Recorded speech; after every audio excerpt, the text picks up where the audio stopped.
how do you explain the geopolitical headline risk that's real versus the reflection in the markets where there is none? It is pretty amazing, and it's been going on here in the U.S. as well for some time. Look, I think the markets are paying attention to economies and earnings.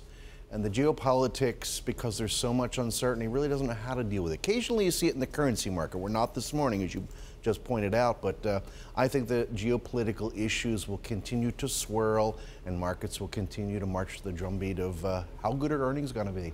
So in the IMF and IIF meetings over the weekend, there was lots of conversation about this, and those on the European front were much more pessimistic than their peers in the U.S. Here's what Axel Weber said. He's chairman of UBS and former president of Germany's central bank. He says, "I can see the storm clouds gathering. I'm warning against complacency. Enjoy the recovery while it lasts, because it will not last." What would be the tipping point? Like, what does he see? Well, look. Europe has underlying growth. We know that's a lot slower than the U.S. The issues related to economy and rigidities, although they've gotten somewhat better around labor and so on.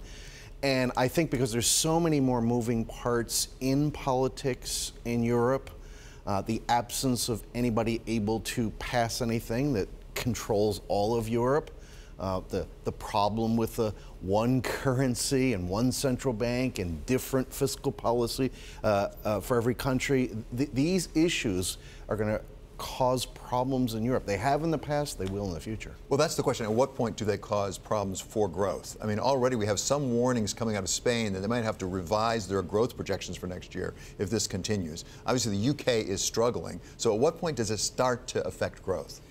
I think it already is, David. I think the enthusiasm around the European markets from a U.S. perspective has been going on for a bunch of months now, and I think it's long in the tooth. So I don't disagree that we're going to get a pause here, at a minimum, in Europe. But at the same time, there's still something of a discount for European equities, right? They have not kept up with U.S. equity. Is there some headroom there?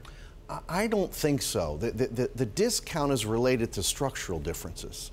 We have so many more growth industries. They have so many more, can I say, old, more conservative, slow growth industries.